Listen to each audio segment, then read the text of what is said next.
Hey folks, so welcome back to the Vision and Future track. I'd like to remind folks too that you can ask questions in the CVent app if you have it downloaded, otherwise there'll be time for questions at the end of the talk. I'm handing this off to Reed McGinley-Stempel from Stytch around solving the final roadblock to Passkeys, a fractured development environment. Interested in hearing about it. Take it away. Thank you. Hi everyone, my name is Reed. I'm one of the co-founders and the CEO at Stytch, which is a modern customer identity and access management platform. We also offer a number of anti-fraud tools for identity teams. And today I wanted to talk about our perspective on passkey adoption, or what we've seen in the market in terms of the slower adoption than anticipated maybe a year or 2 years ago, a lot of the developer challenges that we're seeing impact this adoption, but also some of the ways that we can get over this, as well as why now is such an opportune time, given the tailwinds of the application security landscape changing due to AI and other changes like that, for why making this breakthrough is so important. So first, maybe just take a step back before we get into passkeys in particular. I wanted to tee up a little bit of the context on what we're seeing in the application security landscape. As many of you probably know, in customer identity, every app has effectively two primary goals. One is to secure your own application from abuse, preventing things like DDoS, reverse engineering, credential stuffing, account takeovers, things like that. And the other one is protecting customers from their own type of abuse, whether that be phishing, social engineering, and other ways that they might be deceived by a fraudulent actor. And even before the rise of AI over the last couple of years, what you'd seen even in the pre-AI data was that application security had never been more fraught or fragile. Roughly a quarter of online traffic was already malicious bots. A fifth of all login attempts were account takeover attempts. In 2022, roughly 400 million user data records were breached across 1,700 plus breaches. And in about 3/4 of these actual attacks, there was a human element involved, often phishing, social engineering, or some other type of error. And what we've seen in the last 18 months from our vantage point is that all of those numbers have been getting significantly worse, and the actual sophistication of the attacks has really interestingly changed. For example, one of the things that we've seen is that if you take phishing, we've seen that both the actual phishing attacks, the copywriting, the personalization is significantly more complex and believable than it was a couple years ago. And also, we're seeing the actual volume of phishing attacks has increased about 5-fold according to the data that we have. And on the latter point, an example I want to kind of stress of why we think this is happening is that a bit of the game theory for fraudulent actors has actually changed over the last couple years since the advent of ChatGPT. Whereas all of us are probably familiar with kind of the almost mocked phishing attack or social engineering attack in the past of the Nigerian prince scam, I actually think there's a really interesting origin story to it and what we're seeing change in terms of incentives from fraudsters right now. So you've probably all heard about the scam where a Nigerian prince emails someone and asks them for $10,000, says that they're about to come into money, and if you send the money now, they'll be able to send you 2x or 5-fold more a week later.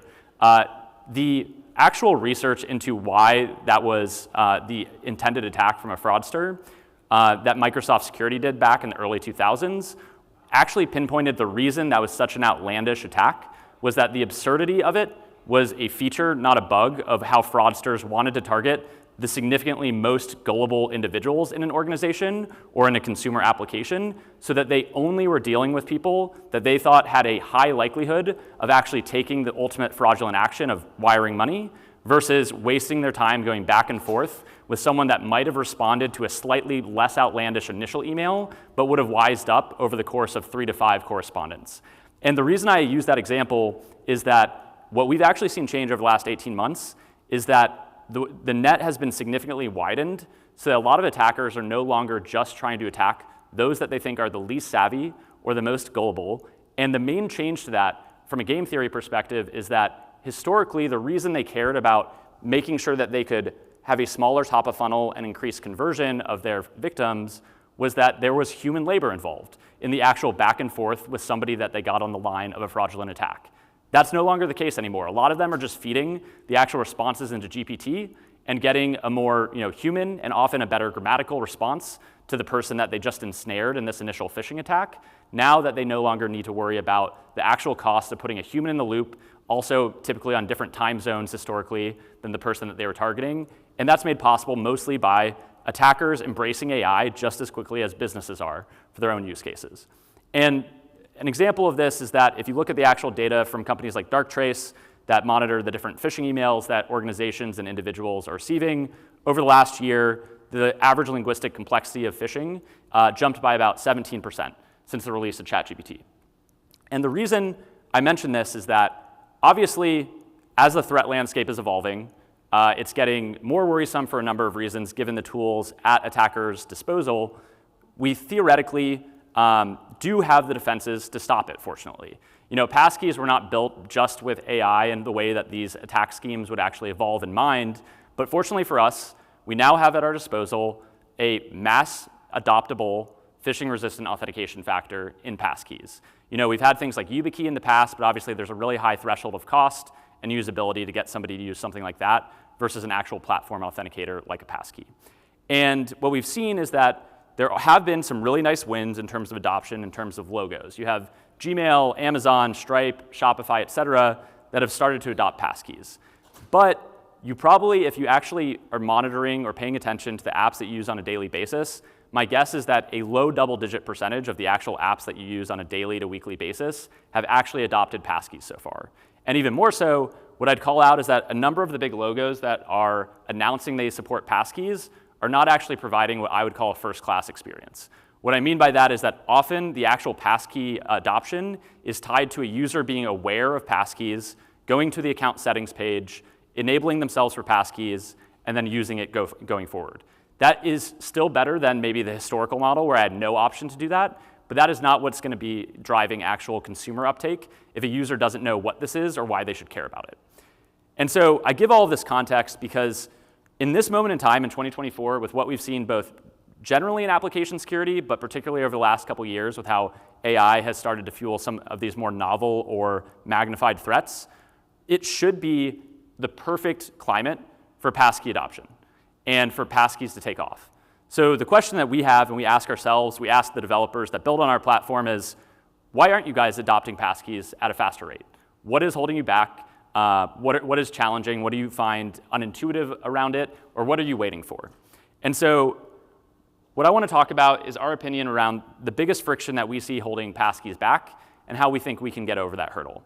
Because for us, what's really holding it back is actually mostly solved from a technical and UX perspective, but it depends on a developer's experience and the integration path that they go down, as well as the perception of others in the market about whether people actually believe this is being solved in a way that they should invest time and resources in integrating passkeys.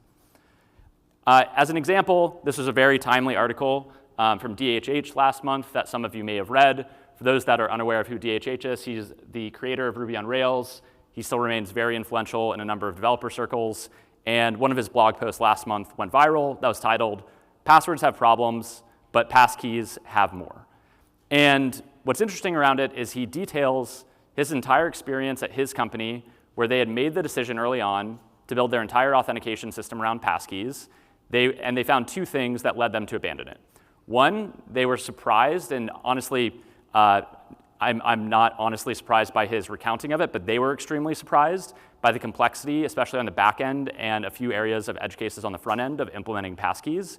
And then two, even after they integrated it, when they went through the different UX edge cases that you could get into across different browsers and devices, they determined for their use case that this is actually a worse user experience in terms of foreignness to an end user than all of the pitfalls that we have with passwords.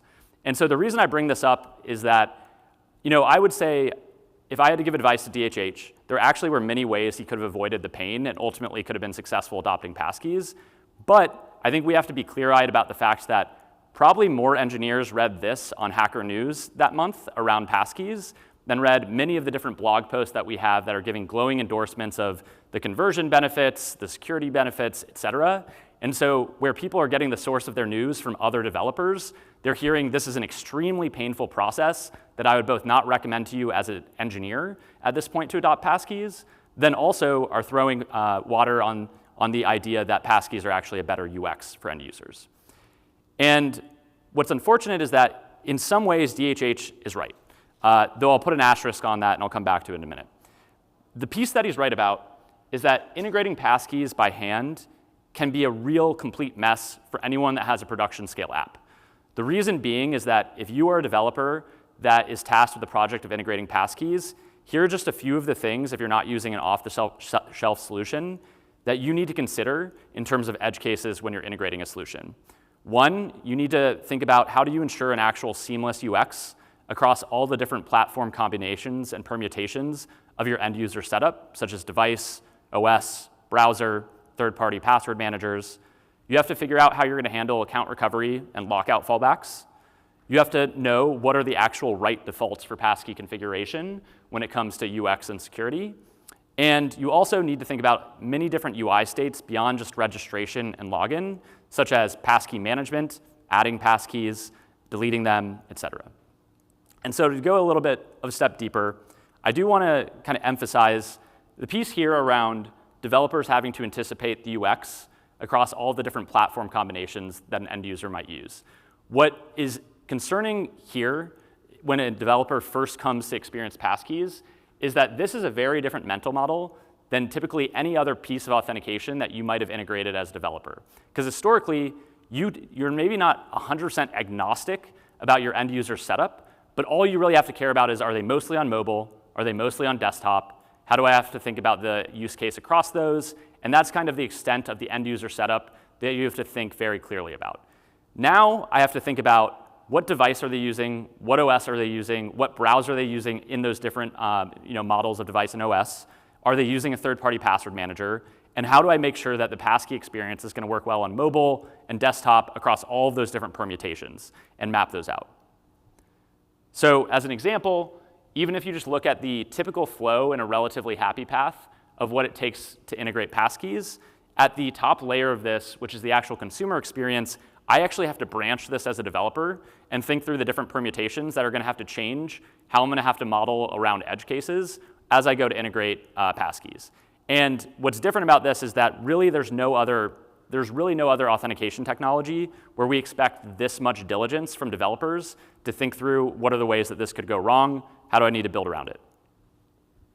Another issue that developers are running into is that it does take a lot of thinking to consider how should you ensure account recovery and lockout fallbacks are gracefully handled. And this piece, I would say, is actually partially the actual complexity in building the recovery flow for if somebody does lose a passkey, how do I allow them to get access? But even more so, where I find this diverges from how historically developers have had to work on authentication and in organizations, is that you actually put a huge burden on developers to navigate organizational friction and almost some internal politics when you ask them to figure this out. And the reason being is that when I talk to developers and ask them what is the biggest pain point when you went through this process, typically I hear something like, well, I had to go back and forth debating with our security team about what our security model is for account recovery for something like passkeys, because they didn't want to use the same recovery model that we use for passwords, which is just email verification. And then I'll typically also hear that at some points we're being forced to push the user to customer support for an ultimate account recovery, and then our team is being tasked with how do we actually create the training and the regimen for customer support to support this entirely new flow that a user might be going through. And then beyond that, in addition to the actual flows that a developer has to map out, the edge cases they have to build around, they also have to think through the actual research side and almost become a little bit academic as they're exploring passkey configuration and credential creation. Because if you look at the actual options that you have when you create a credential with passkeys, you have a lot of choices, like how are you going to choose the default for authenticator type, residency key requirement, user verification requirement. And these complexities build on top of each other, where in addition to all of the other things that you're trying to think through, now you're trying to balance what is the right trade-off of UX and security when it comes to these defaults that I have to figure out and make a choice around as a developer. The final piece here, and then we'll get into solutioning, is that passkeys are also much more of a full stack problem than a lot of developers, especially on the back end, that are dealing with authentication are used to. Because unlike something like a password or sign in with Google, where the front end is fairly simple, it's the same experience most cases in sign up and login each time you come back. With passkeys, I have to think about a few different elements of the UI state. Obviously, I still have to do the enrollment and the sign up, which in itself is not super complex, but is a little bit more complex than you might do with a password because you have to follow the FIDO guidelines around education, how you introduce someone to the different options that they have. You also have to make sure those passkeys are discoverable. It can smart autofill for third-party password managers. But in addition to that, what you also have to do is think about the fact that very quickly after somebody enrolls in a passkey, the next thing your product manager is going to ask you for is the post-login passkey management UI. How can I add another passkey? How can I delete one? How can I rename one? And so now you're introducing the additional UI states that you're expecting the developer to go build on top of everything else that we're asking them to do on the back end and the edge case management around the front end. And so as we think about and encounter a lot of the passkey frustrations around development, a lot of the roadblocks that developers are running into, I'm reminded of one of Churchill's famous quotes, which is along the lines of democracy is the worst form of government, except for all the others. And honestly, it's how I feel fairly similarly to passkeys, where I would still say I'm incredibly bullish on passkeys. I think our overall company is as well. A lot of our customers are really intrigued by the idea, but typically what I find when I talk to engineers that try to roll passkeys themselves or try to explore them even for a side project versus for a production scale app is that they come away quite disillusioned. And so for us, the question is, how do you solve that roadblock? What do you have to do in order to actually win developer preference when it comes to passkeys as an option for authentication? And for us, there's a couple different things that we care about here when it comes to making an impact. The first is that, I'll be honest, that I think we're gaslighting developers right now. When we tell developers that passkeys are a simple solution, that any use case that you try to build them into an existing production app will be simple and easy, I think we're actually leaving out half of the context. Right now, there are ways to make passkeys really simple, but they are not equally distributed in terms of the different integration paths that you might go down. For example, there's a bunch of hosted solutions out there. I've tried a lot of them. Honestly, a lot of them do abstract many of the problems I just talked about. They solve a lot of the problems that DHH was talking about and that I hear a lot of developers that try to roll it themselves run into. I will say of all the open source options that I've looked at and that I've tried out, they solve 1 to 2 of these checkboxes and don't actually solve the full gamut of it. So when I get asked by a developer whether they should integrate passkeys, my honest answer is that at this point in time in 2024, I would not try to roll it myself. I would either accept I'm going to have to do a lot more work on top of an open source solution, or I would bite the bullet and use a hosted solution. The problem with that, though, is that we really do need an open source solution that is at parity with these hosted solutions. Developers naturally are skeptical of any technology that they have to use that is going to require them to be tied to a hosted solution. So even though I think that that can be a Band-Aid in the intermediate in order to getting faster adoption from a number of enterprises, I do think we need an open source solution that actually checks all of these boxes if we're actually going to get the level of trust that we need from developers in terms of adoption.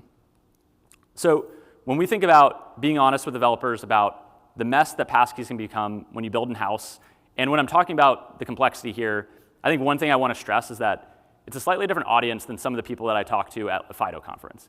At a FIDO conference, I meet really smart identity teams where there's like 15 people dedicated to X company to just solve these problems. Typically, the developers that I'm talking to that are getting really frustrated by those number of things I talk to are not authentication or identity engineers. It is 1 out of maybe 6 projects they're going to work on that year, maybe 3 to 6 projects they're going to work on that year. And for them, they don't expect to become an expert. They want it to be simple enough to get up and running and sustain. And so what happens when a lot of those engineers get tasked with a passkey project is I hear them saying, I would not recommend this to other developers to integrate. Because what they would say is a true identity team can own this because they're competent enough and they have the subject matter expertise. Or they say, if you don't have a true identity team, you're just going to end up regretting it. It's not going to be enough of a UX improvement or security improvement to make it worthwhile the developer's time. And so what I usually analogize passkeys to is that I think sometimes we're not fully honest with developers if you try to roll it yourself, that on the spectrum of difficulty of integrating an authentication method from, say, like passwords at the relatively simple state to something like SAML or SSO at the more complex state, we're dealing more in like the SAML territory of that spectrum than we are the passwords territory of that spectrum. And that is a very different equation for a developer on whether they want to undertake this project. The last piece I wanted to talk about was I actually think solving the developer preference problem is a necessary but not sufficient condition for passkeys to reach their potential. And what I mean by that is I think certainly if you don't get developers more enthusiastic about this, and in particular, stop the detraction that you're seeing from DHH and other people that are trying it and coming away really disillusioned, I think absolutely passkeys are not going to live up to their potential. But I also think there's another angle here where you could have success in terms of passkeys becoming truly ubiquitous. And a couple of the examples I think about are one's a technology and the other one is a product benchmark. And both of these are ones that you probably would consider ubiquitous. Single sign-on, the way that you sign into most enterprise SaaS apps, and then NPS, Net Promoter Score, are wildly different things. One of them is an enterprise security technology, and the other one is a product benchmark for customer satisfaction.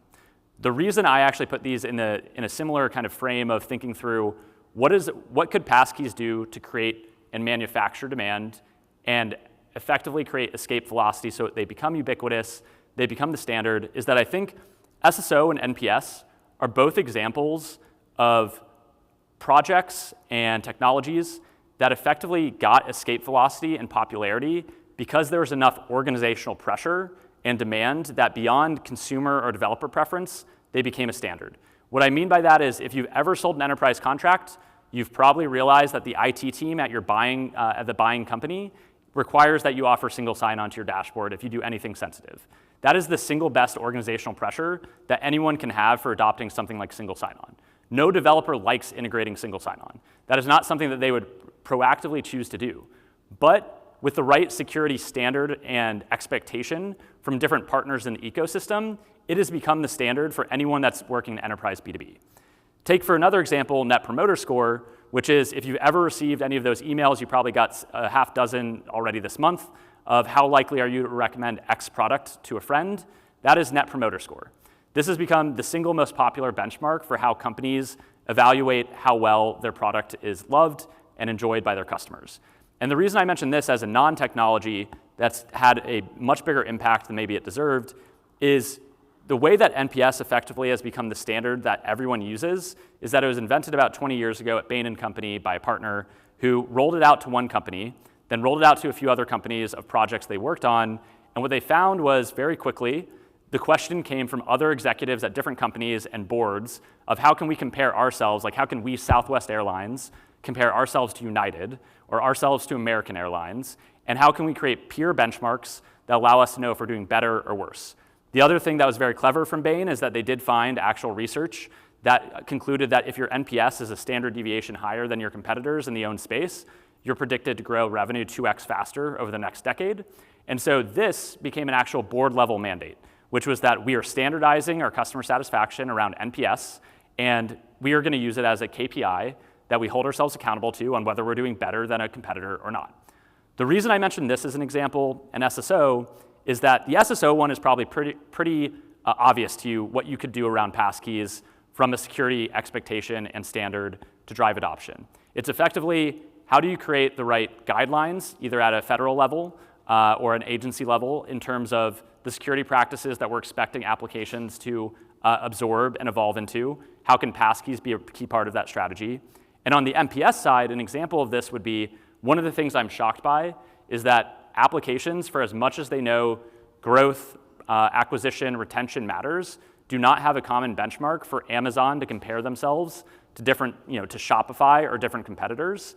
And I do think there is an opportunity as well on the customer expectation side for us to create something that creates more of a board level mandate or executive interest in acquisition, sign up, retention, those types of key metrics where passkeys would be allowed to shine and also be able to be a force for promoting positive adoption.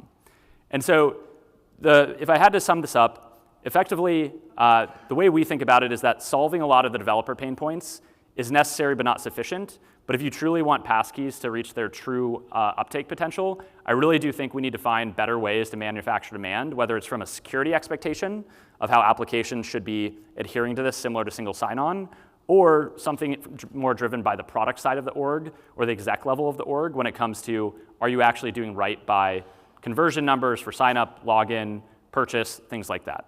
So that's kind of our view on where passkeys lie today, but would love to answer any questions if you have any.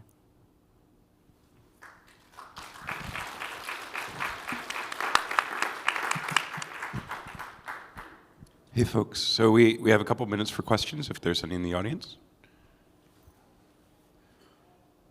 Oh, great. Well, you can still ask questions online for 10 minutes, and then they'll go to Reed, and they can get answered there. Thanks again, Reed. That was a great talk. Cool. Thank you.